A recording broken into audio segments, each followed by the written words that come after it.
ये है the Naina murder case की कहानी, एक ऐसी वेब सीरीज जो डर, इमोशन और रहस्य से भरी हुई है। कहानी की शुरुआत होती है एक अंधेरी रात से, जहां एक लड़की किसी कार से डरकर तेजी से भागती है और अपनी जान बचाने के लिए पास की झुरमुट के पीछे छिप जाती है। लेकिन अगले ही पल एक आदमी चाकू मारकर उसकी हत्या कर देता है। अब मिलते हैं एसीपी संयुक्ता दास से, जो एक बहुत ईमानदार और इंटेलिजेंट पुलिस अधिकारी हैं, लेकिन अपनी ड्यूटी के कारण परिवार को समय नहीं दे पाती। इसी बीच कोतवाली में उनकी मुलाकात एसीपी जय कंवल से होती है, जो बताता है कि अब वो उन्हें रिप्लेस करने वाला है। तभी डीसीपी राठी बताते हैं कि पेट्रोलिंग टीम को प्लॉट नंबर 46 में कुछ खून से सने कपड़े मिले हैं और डीसीपी राठी इन दोनों को केस सॉल्व करने की जिम्मेदारी देते हैं। घटनास्थल पर उन्हें एक मोबाइल और खून से सने कपड़े मिलते हैं, जिन पर हैलोविन कॉलेज का लोगो लगा था। तभी एसीपी संयुक्ता दास को एक वाटर टैंक दिखता है, जो उन्हें एक तालाब तक ले जाता है और वह अपने असिस्टेंट शिंदे को तालाब की छानबीन के लिए कहती है। दूसरी तरफ वे हैलोविन कॉलेज में पूछताछ करने पहुंचते हैं, जहां नई सोच पार्टी के अध्यक्ष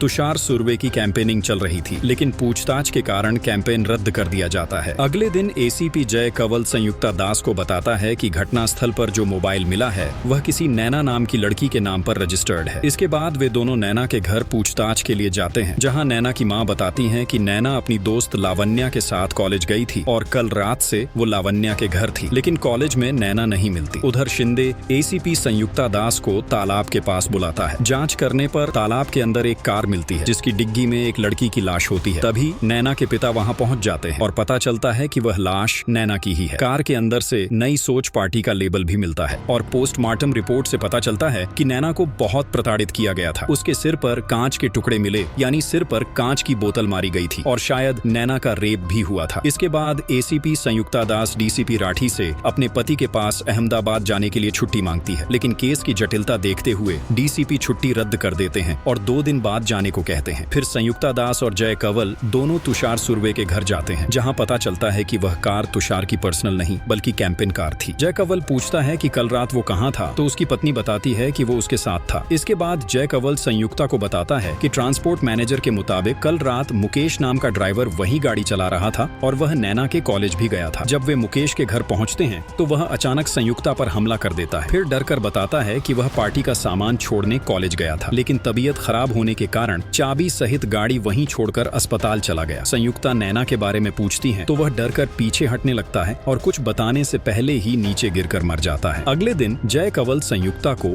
नैना की प्राइवेट प्रोफाइल दिखाता है, जिससे पता चलता है कि उसका क्लासमेट ओजस उसका वन साइड लवर था। नैना के मना करने के बावजूद वह उसका पीछा करता था। फिर दोनों कॉलेज पहुंचते हैं और नैना की दोस्त लावण्या से पूछताछ करते हैं। वह बताती है कि रात 8 बजे एनुअल पार्टी से नैना अचानक कहीं चली गई। कॉलेज की ग्राउंड फ्लोर में उन्हें एक सीक्रेट रूम मिलता है, जहां नैना का आईडी कार्ड और टूटी हुई कांच की बोतल पाई जाती है और सामने के कमरे में ढेर सारा खून था। अब शक ओजस और उसके दोस्त पर जाता है, क्योंकि नैना के फोन में ओजस और उसके दोस्त के उसी कमरे की तस्वीरें मिली। उधर खबर लीक हो जाती है कि जिस कार में नैना की लाश मिली थी वह नई सोच पार्टी के अध्यक्ष तुषार सुर्वे की थी। चुनाव से सिर्फ 1 महीने पहले यह खबर तुषार की नींद उड़ा देती है। डीसीपी राठी प्रेस के सामने बताते हैं कि इस केस की लीड एसीपी संयुक्ता दास कर रही है और उनके मना करने पर भी उनकी छुट्टी कैंसिल कर दी जाती है। तुषार सुर्वे पार्टी की इज्जत बचाने के लिए लाइव आता है, लेकिन उसे जनता से गालियां पड़ती हैं। उसी शाम जय कंवल और संयुक्ता नैना के एक्स बॉयफ्रेंड ओजस से पूछताछ करते हैं। वह बताता है कि उस रात उसकी और नैना की बहस हुई थी, क्योंकि उसे लगता था कि नैना किसी और को डेट करती है। उसने बताया कि उस रात भी नैना किसी से लगातार बात कर रही थी। बाद में जय कंवल को बार में ओजस का दोस्त दिखता है। वह उससे घुल मिलकर नैना और आरव का प्राइवेट वीडियो देखता है, लेकिन संयुक्ता को वह वीडियो थोड़ा अननेचुरल लगता है। तभी फॉरेंसिक रिपोर्ट आती है, जिसमें पता चलता है कि नैना के सिर पर मिले कांच के टुकड़े कॉलेज की बोतल से मैच नहीं करते और जो वीडियो मिला है वह फेक है। उसमें बॉडी किसी और की है और फेस नैना का लगाया गया है। इन्वेस्टिगेशन में पता चलता है कि वीडियो में जो बॉडी है वह नैना की दोस्त लावण्या की है। अंततः लावण्या सच्चाई बताती है कि उस रात उसने नैना से कहा था कि उसे उसके एक्स आरव पर क्रश है। नैना ने उसे समझाया कि आरव अच्छा लड़का नहीं है, लेकिन लावण्या को लगा कि नैना उससे जलती है और जो बेड पर खून मिला वह उसके अपने हाथ का था। लावण्या बताती है कि पिछले कुछ दिनों से नैना बहुत तनाव में थी। वह देर से घर आती थी और बार बार वाशी जाती थी। हालांकि उसका घर नेहरू रोड की साइड था, उसके पास एक दूसरा नया फोन भी था। अब मामला और पेचीदा हो गया। फिर जय कंवल संयुक्ता को नैना की अलमारी से मिला एक महंगा बैग दिखाता है। अगले दिन नैना की लाश घर पहुंचा दी जाती है और अब कहानी का रुख वाशी की तरफ मुड़ता है। इसके बाद जय कंवल संयुक्ता को नैना के प्रोफेसर रणधीर के घर ले जाता है, क्योंकि नैना के मोबाइल में एक सीक्रेट ऐप मिला था जिससे वह रणधीर से बातें करती थी। रणधीर को पहले दूसरी कॉलेज से निकाला गया था, क्योंकि उसका अपनी स्टूडेंट एजेंट के साथ अफेयर था। रणधीर के घर संयुक्ता को एक प्लास्टिक टाई मिलती है जिससे नैना के हाथ बांधे गए थे और एक फोटो मिलता है रणधीर और तुषार सुर्वे का। रणधीर का वॉचमैन बताता है कि उस रात रणधीर की गाड़ी रात 9 बजे आई थी और 11 बजे कहीं चली गई। अब कहानी का पूरा केंद्र रणधीर और तुषार सुर्वे पर था। उसके पड़ोसी बताते हैं कि उसकी पत्नी सुप्रिया से उसका अक्सर झगड़ा होता था। आखिरकार रणधीर पुलिस के हत्थे चढ़ गया। वह बताता है कि उस रात नैना उसके घर आई थी लेकिन साइकिल छोड़कर चली गई। उधर पार्टी मीटिंग में मेंबर तुषार पर दबाव डालते हैं कि वह रणधीर को पब्लिकली बायकॉट करे। अगले दिन रणधीर के घर की जांच में कुछ ब्लड सैंपल मिलते हैं जिन्हें पानी से साफ करने की कोशिश की गई थी। फोरेंसिक से पता चलता है कि वह खून नैना का नहीं बल्कि अमृता नाम की लड़की का है। अमृता से पूछताछ में वह बताती है कि रणधीर उसकी कॉलोनी में ट्यूशन पढ़ाता था। उस रात वह अपने प्रेमी के साथ रणधीर के घर आई क्योंकि उसके पिता उस रिश्ते से खुश नहीं थे। रणधीर ने उसे पुलिस स्टेशन जाने की सलाह दी लेकिन डर के मारे उसने खुद को चोट पहुंचा ली। अमृता कहती है कि रणधीर उसे बचाने के लिए झूठ बोल रहा था। उधर पार्टी में तुषार की साथी जानवी कहती है कि अगर वह रणधीर को डिसअलाउ नहीं करता तो 17 मेंबर पार्टी छोड़ देंगे। तभी तुषार का दोस्त आयुष एक वीडियो दिखाता है कि पुलिस सबूतों की कमी के कारण रणधीर को छोड़ चुकी है। तुषार रक्षा को बिना पूछे रणधीर को डिसअलाउ करने पर डांटता है और दोनों में तीखी बहस हो जाती है। इधर एसीपी संयुक्ता के बार बार कहने पर डीसीपी राठी झल्ला कर उसे छुट्टी दे देता है। संयुक्ता जय कंवल से बताती है कि ट्रांसपोर्ट मैनेजर ने कहा था कि मुकेश जिस गाड़ी को चला रहा था उसमें फ्यूल बहुत कम था लेकिन जब वह गाड़ी तालाब से निकली तो उसमें आधे से ज्यादा फ्यूल था। मतलब हत्यारे ने खदान जाने से पहले कहीं पेट्रोल भरवाया। दोनों सभी पेट्रोल पंप के सीसीटीवी चेक करते हैं। उधर संयुक्ता का पति भीष्म उसे लेने घर पहुंचता है और बताता है कि अगले दिन उन्हें अहमदाबाद जाना है। फिर जय कंवल संयुक्ता को पेट्रोल पंप का एक वीडियो भेजता है जिसमें दिखता है कि उस रात नैना के पिता उद्धव का ड्राइवर विनायक मोरे उसी कार में पेट्रोल भरवा रहा था। नैना की मां बताती हैं कि उद्धव और विनायक बहुत अच्छे दोस्त थे। जांच में पता चलता है कि विनायक नैना से प्रेम करता था क्योंकि उसके घर से नैना के नाम एक प्रेम पत्र मिला। उसके बाद उद्धव ने कुछ ऐसा किया जिससे एसीपी संयुक्ता भी हैरान रह गई। उसने विनायक को किडनैप कर लिया और मारने की कोशिश की लेकिन विनायक किसी तरह बचकर भाग गया। उसका फोन ऑन होते ही लोकेशन ट्रैक हो गई और पता चला कि वह पेट्रोल तो भरवा रहा था लेकिन खदान के पास नहीं गया था। दोनों में लड़ाई होती है लेकिन विनायक बताता है कि वह नैना से प्यार करता था पर उसने उसे नहीं मारा। तभी मौके पर जय कंवल पहुंचकर उद्धव को बचाने के लिए विनायक पर गोली चला देता है। उधर संयुक्ता अहमदाबाद जाने के लिए एयरपोर्ट पहुंचती है। तभी तुषार की पत्नी रक्षा का फोन आता है। वह बताती है कि उसने उस दिन गलत बयान दिया था। वह कहती है कि मर्डर वाली रात तुषार उसके साथ नहीं था और नैना हमारे पार्टी डिनर पर आई थी और तुषार से मिली भी थी। रक्षा यह भी बताती है कि आपके डिपार्टमेंट से कोई तुषार की मदद कर रहा है और सबूत के तौर पर वह नैना और तुषार का एक वीडियो भेजती है। सच्चाई के इतने करीब आकर भी कुछ राज अब भी बाकी है। आखिर नैना की मौत का सच क्या है जानिए सीजन 2 में सिर्फ इसी चैनल पर। तब तक वीडियो को लाइक करें और चैनल को सब्सक्राइब करना ना भूलें।